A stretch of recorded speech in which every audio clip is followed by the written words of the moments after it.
Oi, aqui é o Douglas Bonavito do Converpa e dando sequência a essa série de vídeos, de entrevistas que eu tenho feito com os veterinários, hoje eu estou aqui na unidade do CETAC em São Paulo e eu vou conversar com um veterinário bastante requisitado aqui pelos colegas numa pesquisa que eu fiz. De cada 10 colegas veterinários, 11 comentaram o nome do Dr. Rodrigo Rabelo. Então, Rodrigo, muito obrigado pela sua atenção.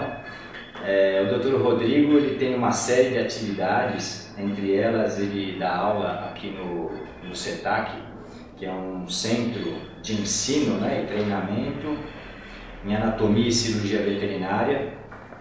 E ele dá aula de medicina intensiva. E conta um pouquinho assim da sua trajetória até os dias de hoje, por favor. Eu sou formado pela FMG, eu sou nascido no estado de São Paulo, São José dos Campos, mas acabei me mudando para Minas muito cedo e fiz minha formação toda lá. Uma graduação e mestrado na Universidade Federal de Minas Gerais e tive a oportunidade de seguir com uma sequência de habilitações por lá mesmo. Tive a oportunidade de formar em técnico em emergências médicas pelo Corpo de Bombeiros de Minas Gerais em 2005. Algumas habilitações da medicina humana também eu completei por lá, da área de terapia intensiva e de suporte de emergência, mais para a área humana também. E aí em 2004 eu tive a oportunidade de sair e fazer meu doutorado na Espanha, completei o doutorado em 2008 pela Universidade Complutense de Madrid. Quando retornei para o Brasil e continuei o trabalho junto ao Intensivet, que é a nossa empresa que trabalha justamente a questão dos protocolos de emergência, cuidados intensivos, formação de pessoal. Esse serviço quase virtual se tornou uma estrutura física em 2009.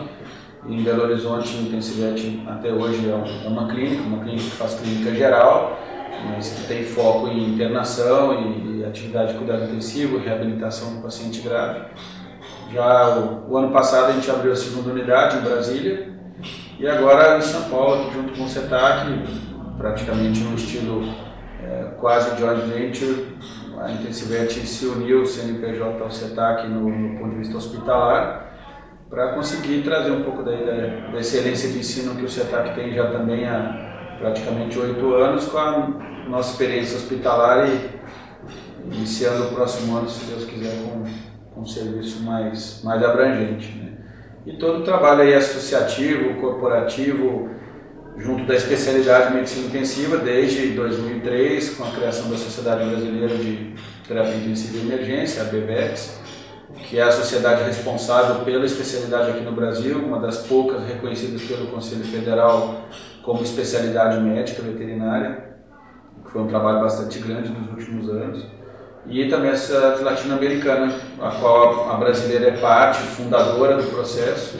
A gente vem se envolvendo bastante para tentar profissionalizar, normatizar ou realmente criar um sistema melhor para essa especialidade que a gente considera de abrangência grande, já que o foco da medicina intensiva se chama paciente grave, Então, a gente considera que as pessoas que se formem para trabalhar com esse tipo de especialidade necessitam um cuidado, um carinho, um tempo correto de formação para que uma preparação bem correta, bem rígida. A gente está lidando basicamente com um limiar muito tênue de vida e morte e não é qualquer profissional que está preparado para esse tipo de situação de estresse, que começa desde do pré-hospitalar, para que as pessoas tenham uma ideia. A medicina intensiva, a pessoa às vezes liga diretamente em UTI, mas na veterinária ela é entendida no Conselho Federal como uma especialidade que cuida do animal desde o atendimento pré-hospitalar, ou seja, o resgate de animais, por exemplo, enchentes, terremotos, etc., é feita por um médico treinado pela essa especialidade, mas com o nicho, o foco, a subespecialização em pré-hospitalar, como também o pronto-socorro, que seria o atendimento de emergência nas clínicas, de quem chega da rua, passando pela internação hospitalar, que tem basicamente 3 níveis: a internação simples, a internação semi-intensiva, que funcionaria como 24 horas obrigatório, mas com monitorização invasiva, laboratórios, mas sem o suporte ventilatório e dialítico, que seria o que a gente chama, ou que consideraria-se unidade de terapia intensiva.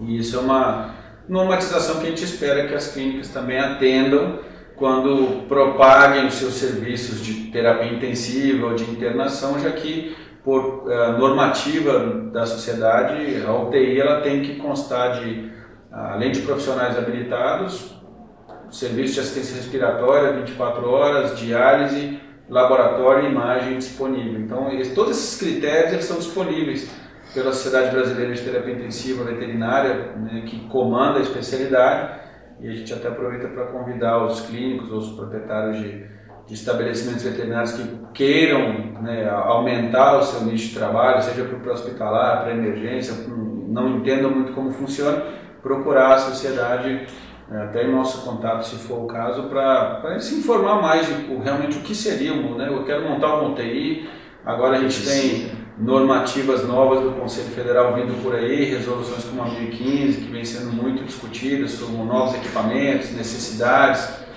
caso do desfibrilador, ventilador mecânico. Então, a sociedade está aí justamente para tentar orientar melhor o clínico e o proprietário do estabelecimento para que ele não se assuste tanto com o que vem por aí, que ele entenda como normatizar o serviço, profissionalizar o serviço, até moralizar de uma melhor forma como funciona.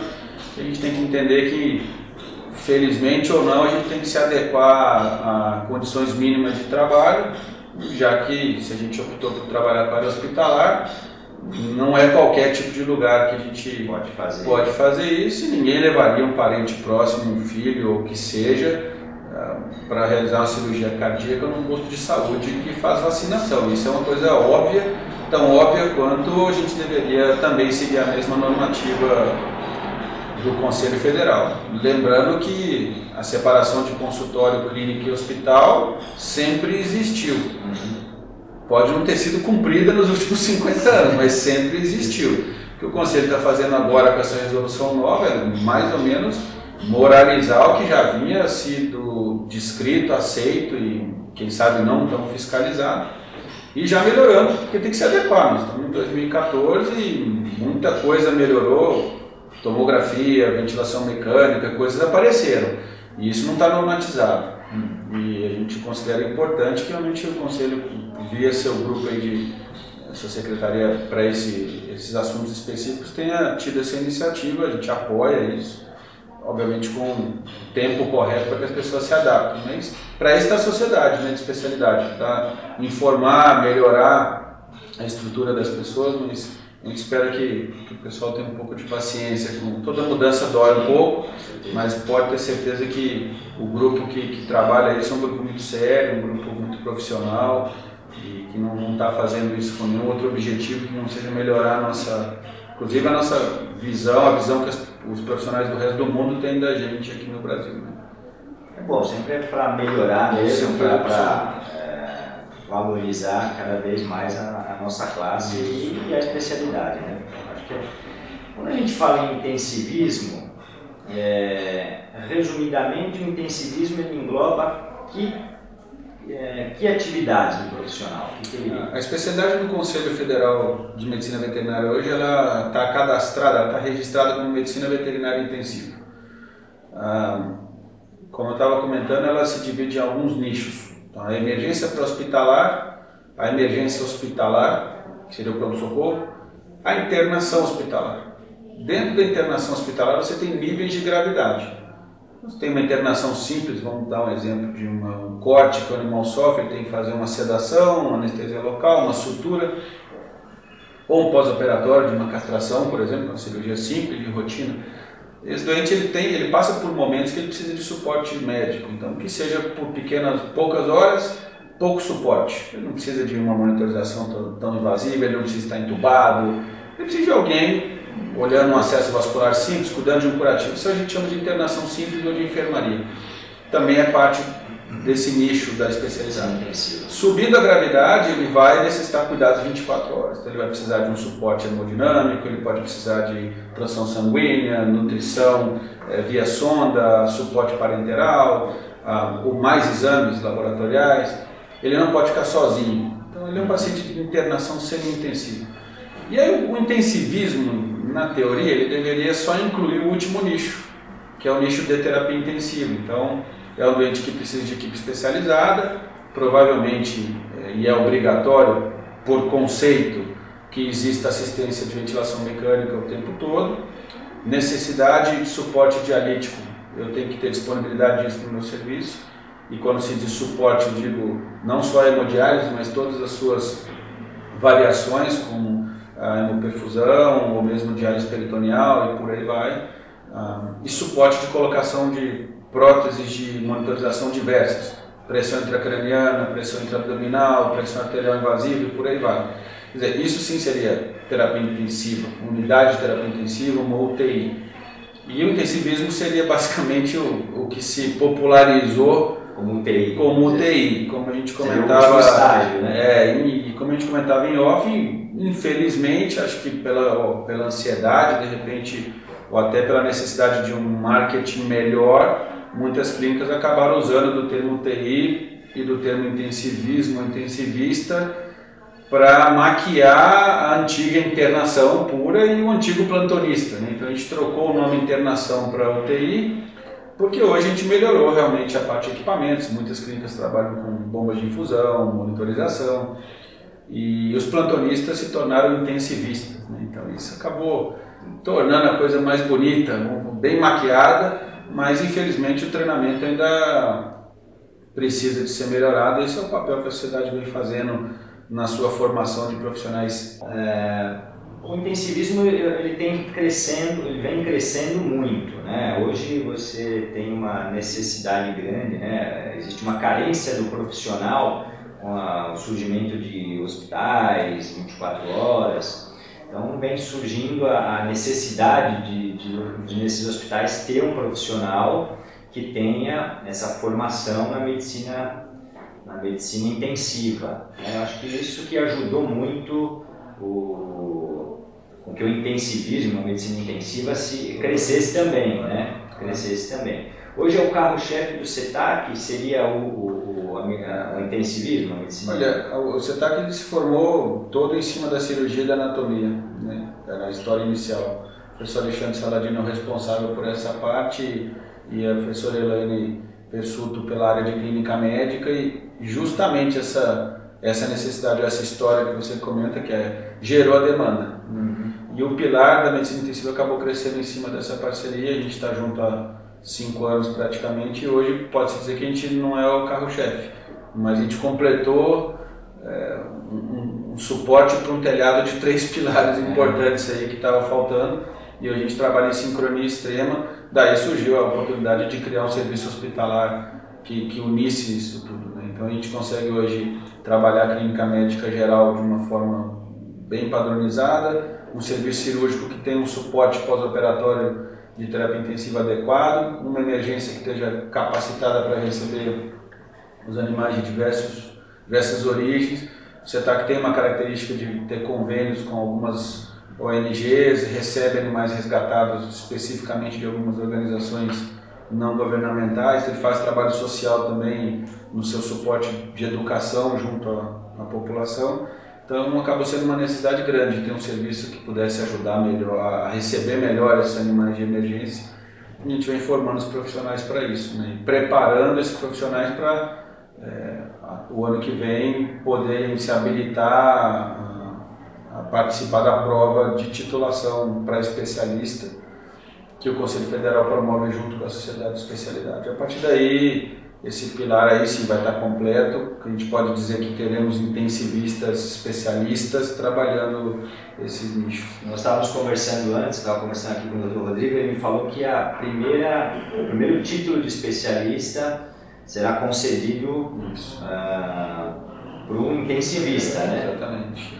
O ano que vem a Sociedade Brasileira de Terapia Intensiva, em conjunto com o Conselho Federal, marcou já a primeira prova de título de especialista durante o Congresso Latino-Americano de Emergência e Terapia Intensiva. E depois de 9 anos esse congresso retorna ao Brasil, primeira semana de novembro de 2015, e com a organização da Sociedade Brasileira, e é onde nesse evento vamos ter a primeira prova.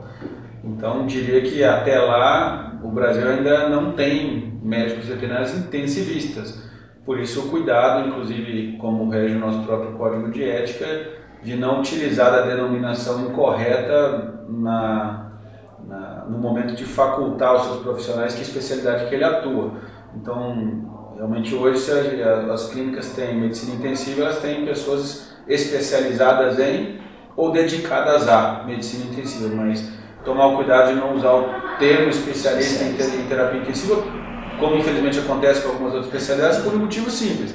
Ao existir o processo oficial, provavelmente as pessoas que se habilitem pelas vias oficiais à especialidade não vão gostar ou não vão se sentir confortáveis em competir no mercado com pessoas que usam do mesmo título sem ter passado pelo mesmo processo. E para que a gente evite situações desagradáveis de processo ético, utilização errônea de uma especialidade, até mesmo representações junto ao conselho, como vem acontecendo com cirurgia ou anestesia, que também tem o mesmo tipo de problema, é importante lembrar que existe uma diferença do profissional especializado, que é o que passa por um curso de pós-graduação lá do Censo, normalmente, isso a gente hoje tem bastante no Brasil, para cirurgia, medicina felina, dermatologia, etc., e o especialista, né, que passa por todo um processo de certificação rígido e que é supervisionado pela entidade maior nossa, que ainda é o Conselho Federal, né? Então essa prova de especialista tem toda uma história por trás, tem toda uma importância grande por ser a primeira, e os interessados, aqueles que hoje são dedicados especializados em, né, e que têm trabalhado com medicina intensiva por muitos anos, tem muita gente boa trabalhando no mercado, profissionais de alto renome, mas que para vou colocar, normatizar, isso eu me incluo nesse rol de gente que interessa, dedica, gosta da especialidade, mas não tem o meu título porque nunca fiz essa prova, nem aqui nem em nenhum outro lugar. Então posso ou não me predispor a fazer essa prova pelo conselho, se eu quiser continuar nessa minha linha de trabalho. Então a gente sugere que as pessoas realmente se unam, procurem a sociedade de especialidade, que os donos de clínica que têm aí seus funcionários que são diretores clínicos, chefes de serviço, que queiram que realmente eles carreguem com uma força grande e melhorem muito os índices, a maneira com a qual a gente trabalha a internação hospitalar veterinária no Brasil hoje, que se habilitem, que procurem o edital de prova de título e que corram atrás do processo, porque com certeza esse é um nicho que cresceu absurdamente nos últimos anos. Via de regra, se a gente checar nas páginas web, a gente vai encontrar muitas UTIs veterinárias, muitos intensivistas, muitos hospitais que promovem e fazem questão de promover seu serviço de emergência, de terapia intensiva, porque acaba que a sociedade hoje tem buscado isso por animal de estimação. O exato cuidado médico oferecido numa instituição humana de renome, e graças a Deus hoje a gente vê resultado para isso quando as pessoas dizem que às vezes o hospital veterinário que eles frequentam é melhor que o hospital humano que eles frequentam. Isso é um elogio e é bom porque a gente está indo no caminho certo, mas ele tem que ser pautado numa base mais sólida. A gente sabe que o brasileiro tem esse perfil, o ser humano tem esse perfil, é inerente dele, de querer subir 2 passos em vez de, um só. Né? Um por vez, e é por isso que a sociedade foi criada em 2003, a especialidade foi aprovada em 2006, e só em 2015 a gente está com a oportunidade de formar o especialista, quer dizer, aí sim, nós estamos com uma história de 12 anos de formação de pessoas para que a gente possa realmente soltar esses títulos com mais responsabilidade, porque senão não é uma responsabilidade que eu gostaria de ter sem ter a certeza de que o trabalho está sendo bem feito, porque dar o título de especialista para alguém é dar a carteira de motorista para alguém, ou porte de arma, eu estou assinando isso, e qualquer responsabilidade técnica que ocorra para frente, de uma certa forma a gente se sente moralmente responsável, porque a formação dessas pessoas depende da sociedade. Rodrigo, hoje você, além de dar aula no CETAC, você é professor universitário também? Atualmente eu tenho participado como convidado, minha área de atuação é no serviço privado, como proprietário das clínicas dos hospitais Intensivete, como sócio do CETAC no setor hospitalar, Mas como a disciplina de medicina intensiva ela acaba não existindo nas cadeiras básicas de muitas universidades, a gente acaba participando, ajudando as graduações, quando a gente é convidado dentro da clínica médica a participar com uma carga horária de emergência e terapia intensiva. Esse é um trabalho que a gente faz aqui hoje pela Universidade Federal, a Universidade de Brasília, a Universidade do Chile, onde a gente participa com frequência também na formação de residentes, algumas outras escolas, e basicamente curso de pós-graduação lá do Censo, os cursos de atualização de 10 meses, são cursos básicos. Então sim, hoje tenho me concentrado mais no CETAC, porque aqui a gente consegue estabelecer uma carga horária grande para a especialidade.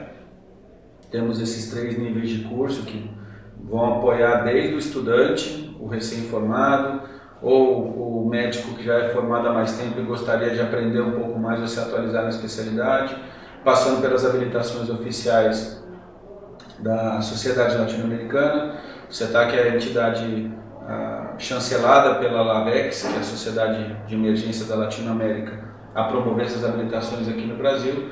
Então a gente também tem esse trabalho, e agora com as turmas de pós-graduação, hoje a gente já tem uma turma com 1 ano de trabalho. Em fevereiro do próximo ano a gente continua com a segunda turma, temos inscrições abertas, então o pessoal que quer realmente entrar na formação oficial, é um curso de 24 meses, temos hoje um convênio com o Hospital Sírio-Libanês, onde parte do treinamento é realizado ali, então a pauta é toda de ensino de ponta para a formação do melhor profissional, e a gente acabou se envolvendo até um pouco mais com esse grupo de pós-graduação do que com a graduação, mas sempre estimulando que as faculdades criem as disciplinas de graduação para emergência, abram vagas para professores nessa área, criem residências, mas para isso a gente está naquela fase ainda de decidir se a gente vai buscar o ovo ou a galinha primeiro, porque para eu abrir uma linha de residência eu preciso de um professor titulado.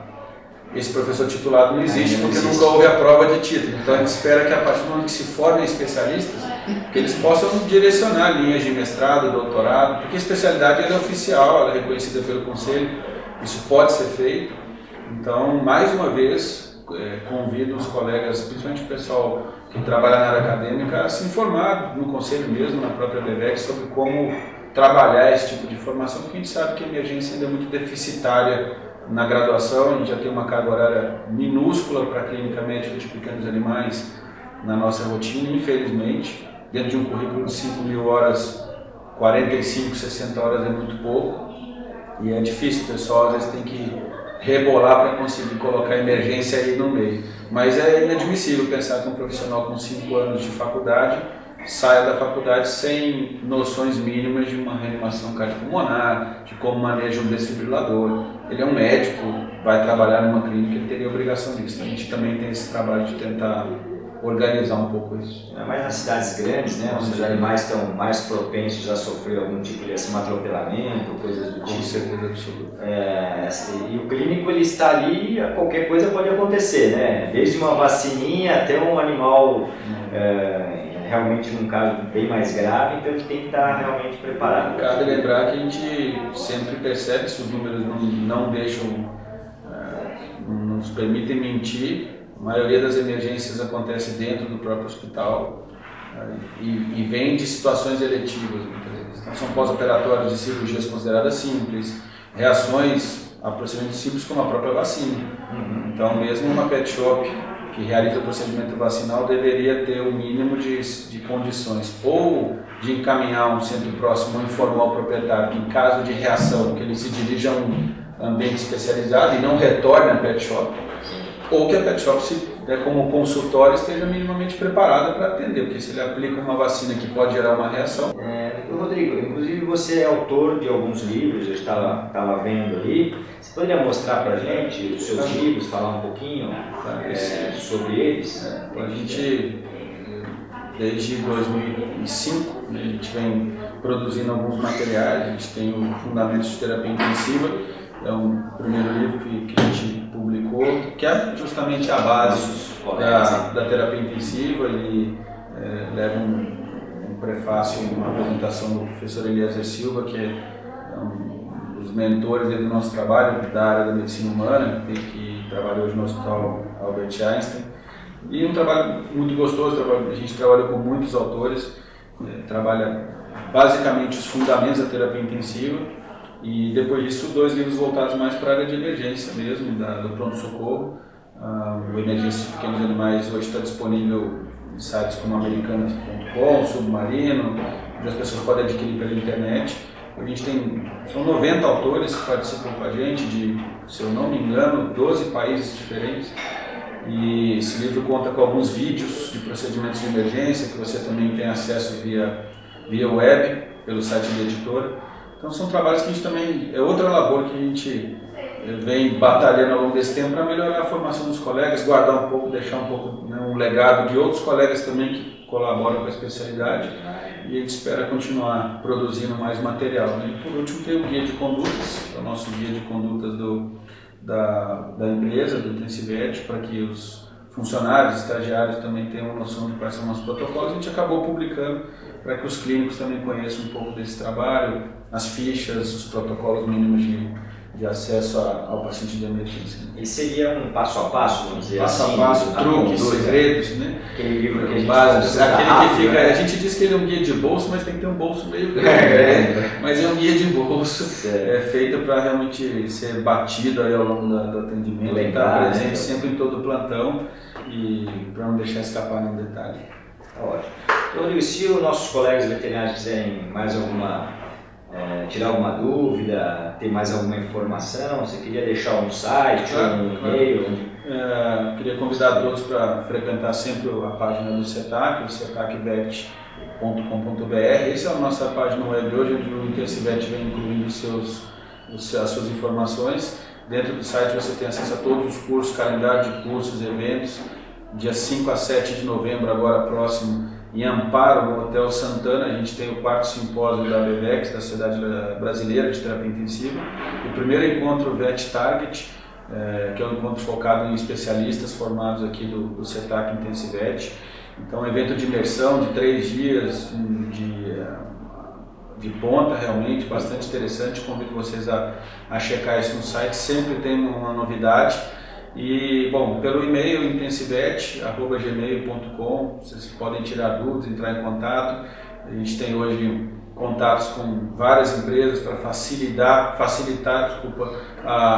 o equipamento para as clínicas, a forma de pagamento, novidades de compras de equipamento. Então, todo mundo que tiver alguma dúvida pode entrar em contato, que a gente também tem esse trabalho de consultoria de compra de material, de gerenciamento de pessoal na emergência de cuidado intensivo, e o mais entre em contato que vocês vão ter mais informações, é muita coisa, mas Rodrigo, muito obrigado mais uma vez pela sua atenção. E se vocês gostaram dessa entrevista, eu tenho certeza que vocês gostaram. Se inscrevam no meu canal para receber novos vídeos, novas entrevistas, deixem os seus comentários. Compartilhem com seus colegas veterinários que vocês acham que também será útil essas informações que a gente passou aqui, e dê um gostei se você gostou. Se você não gostou, também pode não dar um gostei, que isso vai servir de termômetro para que a gente faça novas entrevistas e traga mais conteúdo para vocês. Então, muito obrigado e até o próximo vídeo.